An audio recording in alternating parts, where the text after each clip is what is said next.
kembali lagi bersama dengan saya Pendeta Andi Hukapati dalam program Penerang Jalanku. Saat ini saya ingin berbagi satu renungan sederhana secara khusus untuk pemuda-pemudi Kristen dimanapun berada. Nah, teman-teman, kita pasti pernah mendengar kata stop. Kata stop ini berarti kita harus berhenti dari aktivitas apapun yang sedang kita lakukan. Nah, berkaitan dengan kata stop ini, saya mau bilang sebagai orang muda Kristen, penting kata stop ini jadi perhatian serius kita. Dalam hal apa?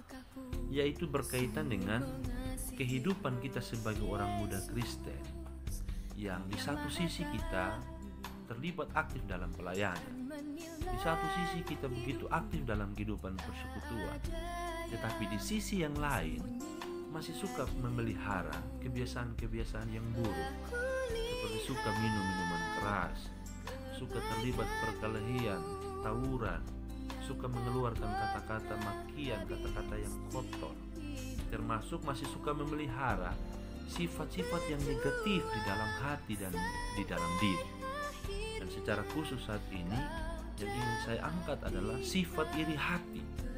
Kenapa sifat iri hati? Yang pertama, karena kalau kita lihat kenyataan, banyak sekali orang muda Kristen yang tadi saya bilang aktif melayani, aktif bersekutu, tetapi dalam kehidupan, pergaulan, relasinya dengan orang lain masih suka memelihara sifat iri hati.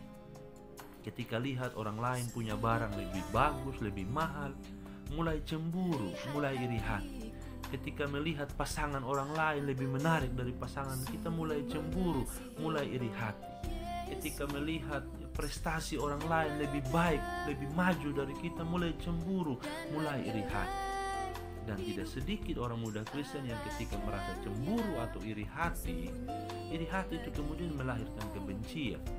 Kemudian kebencian itu bisa saja bertumbuh menjadi niat di dalam hati untuk melakukan sesuatu yang merugikan orang yang tadi kita lihat membuat kita itu iri hati dan cemburu, dan bisa juga menjadi marah, dengki, dan benci.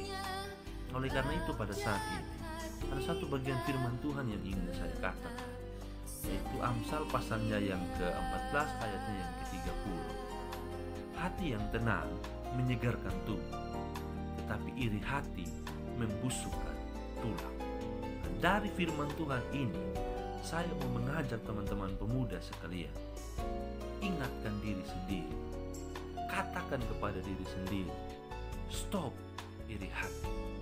Stop jadi orang muda yang masih suka pelihara sifat iri hati. Stop jadi orang muda yang masih suka cemburu, yang masih suka dengki, masih suka membenci orang lain karena kelebihan yang dimiliki orang lain dibanding kita. Kenapa? Ada beberapa dampak yang tidak baik. Yang pertama, itu berpengaruh untuk diri kita sendiri. Kalau kita memelihara sifat iri hati, dan sifat iri hati itu terus terpupuk melahirkan amarah, melahirkan dengki, melahirkan kebencian, itu berpengaruh juga pada kesehatan kita. Karena hati yang selalu diisi dengan hal-hal yang negatif itu bisa berdampak buruk terhadap kesehatan kita, dan itu sudah dibuktikan lewat penelitian. Dan dampak yang paling buruk adalah iri hati juga bisa menyebabkan persekutuan kita dengan Tuhan ini menjadi rusak. Ya, firman Tuhan yang menjadi hukum kasih, kita tahu kita harus mengasihi Tuhan Allah dengan segenap hati, jiwa, akal budi, dan kekuatan kita, yang juga harus dibarengi dengan apa? Bagaimana kita mengasihi sesama kita manusia seperti diri kita sendiri. Jadi kalau sesama kita yang kelihatan saja kita tidak kasihi, ya itu sama dengan bohong juga kalau kita bilang kita mengasihi Tuhan Allah yang tidak kita lihat. Kalau kita bilang kita mengasihi Tuhan Allah, berarti pada saat yang sama kita juga harus buktikan itu dengan kita mengasihi sesama kita manusia. Oleh karena itu, pemuda-pemudi Kristen dimanapun berada, berhentilah, stoplah jadi orang muda Kristen yang masih suka pelihara sifat iri hati. Sifat iri hati tidak punya nilai positif. Sifat iri hati itu tidak pernah membangun kita Sifat iri hati itu tidak pernah menambah sesuatu yang lebih baik di dalam diri dan hidup kita.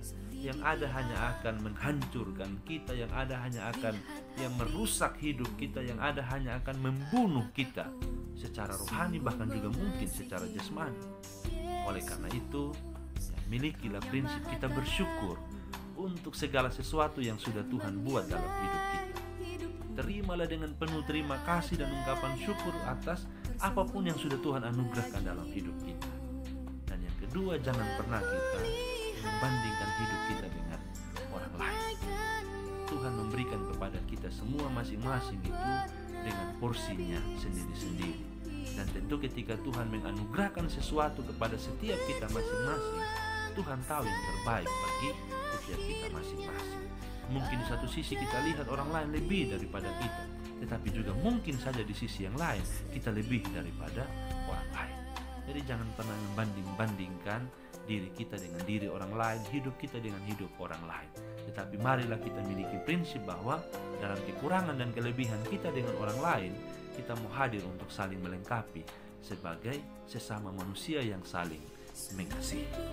Jadilah orang muda Kristen yang selalu memiliki hati yang selalu tenang, memiliki hati yang selalu berbahagia, memiliki hati yang selalu damai sejahtera, sehingga kita menjadi orang muda yang sehat, menjadi orang muda yang selalu memancarkan raut wajah yang senang, yang gembira, yang juga menyukakan hati orang lain. Dan teristimewa, kita memiliki hati yang selalu kita persembahkan kepada Tuhan dan boleh memancarkan kehidupan yang menjadi berkat bagi orang lain. Tuhan memberkati kita dengan firman-Nya. Amin.